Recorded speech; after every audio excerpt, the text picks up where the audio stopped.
Hey y'all, my name is Shannon Ray. I am a writer, content creator, and coach. I come to you each week with a brand new video talking about life, love, and the pursuit of purpose. If you're interested, in that sort of video, if you want to laugh a little bit, pray a lot a bit, and talk about the goodness of God, I suggest you go and hit that like and subscribe button because you don't want to miss out on the goodness that is this channel. All right, okay. Listen. I'm excited to chit and chat with you, okay? I'm about to get ready because I have some errands to run today, but let's talk about 2024, okay? And how it almost sent me to the moon.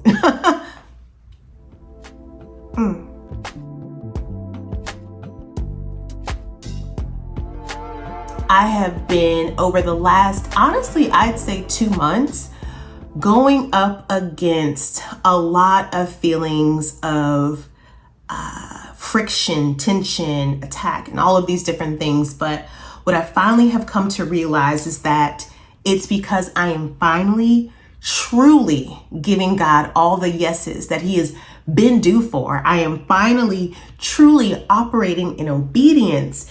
And not to mention, when you give God your yes, not only does heaven rejoice, but it makes the enemy pretty mad, okay? So let's talk about 2024 and what brought me to here. Okay, so this year from a career standpoint started off so strong. I am just a little over one year in my current role, and already I've experienced a promotion and a pay increase. It has been such a roller coaster of a ride, and I am so grateful to be in the space that I'm in right now, because there was a time, where I wasn't sure I was cut out for the role. I wasn't sure if I was the right fit. I wasn't sure if I made the right choice, but eventually we got there. In addition to that, I was starting to get my first brand deals. I was able to work with Ana Luisa Jewelry. I was able to work with From You. I was just really excited about the opportunities that were starting to come my way. Things kind of seemed to be falling into my lap, and I was just like, okay. I was feeling the 2024 energy, all right? I was here for it, and it was here for me. But just like anything, there will be highs, there will be lows. I started feeling so much tension in the workplace. It came from disagreements that I was having with the staff that I was supposed to lead, being new, coming into a role where things have been done a very specific way for like a decade before you've been there, and then coming in knowing that you're meant to be a change agent, operating in that.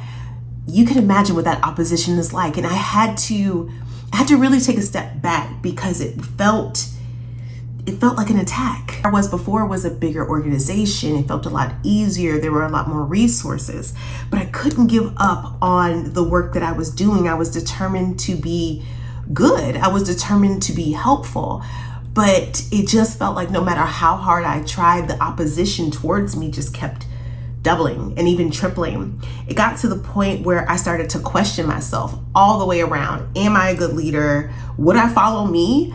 I was questioning myself every single day. And it got to the point where I felt like I was almost, like I kind of lost my confidence a bit. I felt like I was losing my way.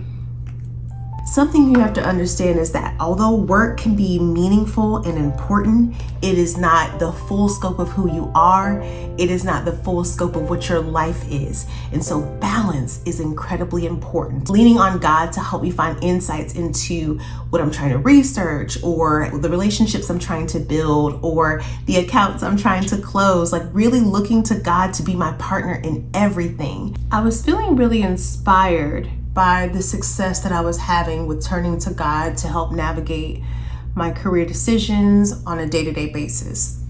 And I finally invited him into a space that I don't think that I thought needed a lot of conversation. It's like he had limited access to this particular part of my life when it comes to my relationships. And I'm not talking about just love. I'm talking about the familial, the friendships, and the romantic partnerships as well.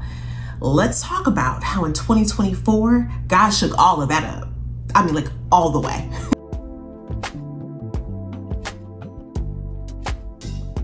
When it comes to my family, being the youngest, there are certain things that I just didn't think about or worry about until this year. One of those things is that my parents are in fact aging. It's weird because obviously, I mean, if I'm aging, they're aging. That's how,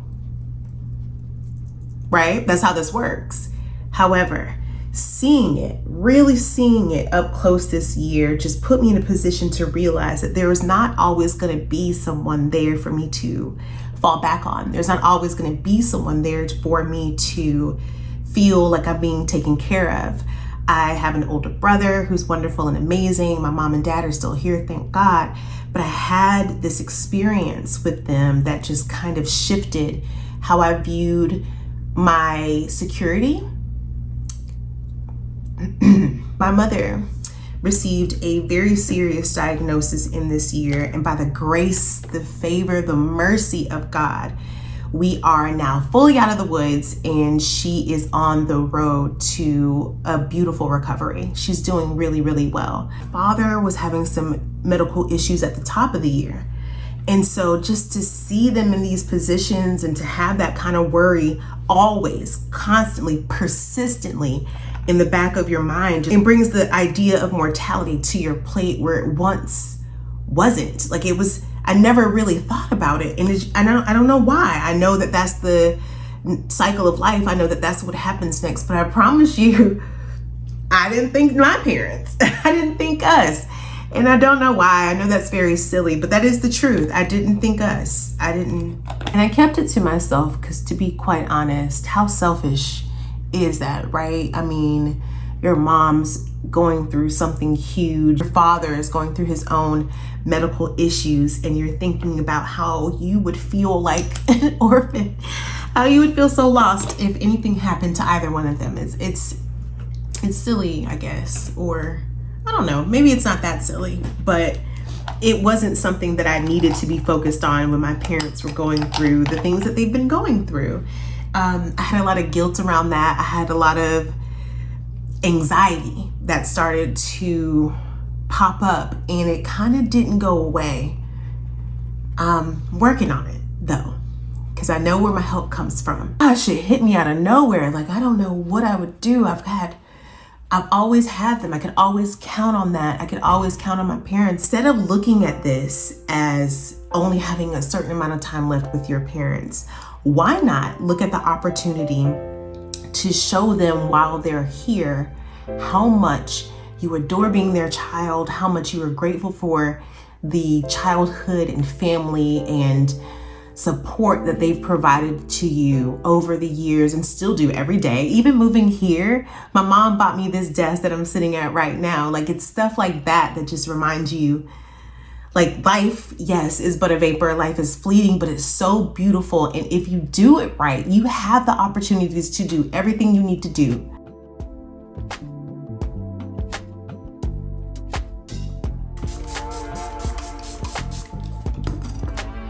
I had a couple of relationships that I realized needed to change. Sometimes you spend so much time with another person that you can't fathom them not being a part of your life. But I was talking to God about how I felt in their presence, what the experience of being their friend was like. And you know what he told me? It isn't about the amount of time. It isn't about proximity.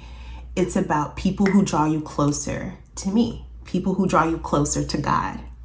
And if this person is constantly making you question what I've said about you, if this person is constantly making you question the directive that I've given you on how to move and who to be in your life, they might not be a bad person, but they cannot come with you on this next part of your journey. Loving them and loving them well sometimes means letting them go, not feeling the responsibility of having to be in pursuit of time and attention and connectivity and checking in on feelings. Sometimes you need to take that energy and give it back to God, give it back to yourself, or put it into new relationships that remind you of what God said about you, that feel like confirmation of his word instead of opposition on everything that you believe in. And now, sorry, this is just like the little prep to make your to make your mascara stand up a little bit better. Sorry, didn't mean to scare you, sorry.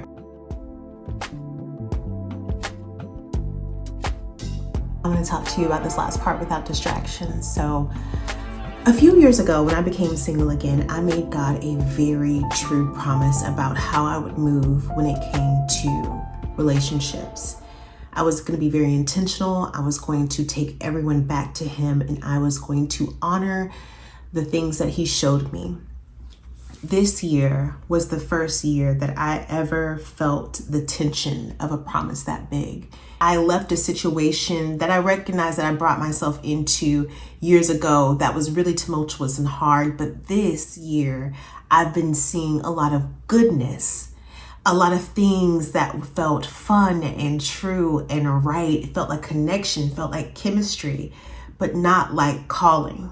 And that can be a very difficult place to be in because you are having to discern the difference between good and God. You're having to go to God about what you're feeling and doing and seeing, and knowing that it doesn't feel wrong to you, and knowing that it doesn't feel like there are any warning signs that are going off, but needing that approval, that stamp of certification, if you will, that this is it from God, keeping you from being able to move forward. There's like this wall, this block that can't be penetrated unless God says yes. And hearing the no this year in that space really, really hurt. But I do believe it will be worth it. I have no doubt about that. God is intimately aware of what's happening in your life and deeply committed to each and every detail. Does it mean that there won't be waiting periods or heartbreak or frustration or deep sadness, grief, isolation, loneliness? It could have all of those things, but there's also peace and comfort and joy and confirmation and safety and protection and provision and love and laughter and connectivity. There is so much more available to you when you partner with God, when you invite Him into all of those spaces. God loves you. Let Him into everything, and don't be afraid. Don't be afraid of what God will say about your choices. Don't be afraid of what God will say about your career. Don't be afraid of what God will say about your relationships. That fear is not from God. That fear is a very direct reflection of the lack of knowledge that you have about God's nature. God's nature is good. His desire for you is good. His will for your life is good. You do not have to fear inviting God in. He belongs here. You belong to Him. Submit it all. I'm going to be honest with you. When I gave God my full yes, I have been facing spiritual warfare unlike anything I've ever seen before. Migraine, headaches. It was a spiritual thing. It was spiritual happenings because every time I would submit a new area of my life over to God, a new part of my body, of my mind would be attacked. But let me tell you something. My God is a God of a sound mind. My God is a God of peace. God has equipped you. He has prepared you, and He has gone to make a space before you. You are safe in God. And that is one of the biggest things that I've gotten from 2024. In 2025, my focus is to commit my ways to God and see how God can do it. See how God wants to bless it. See how God decides to blow my mind. And I hope that you join me. I love you. I hope you have the best day ever. And I will see you on the next video.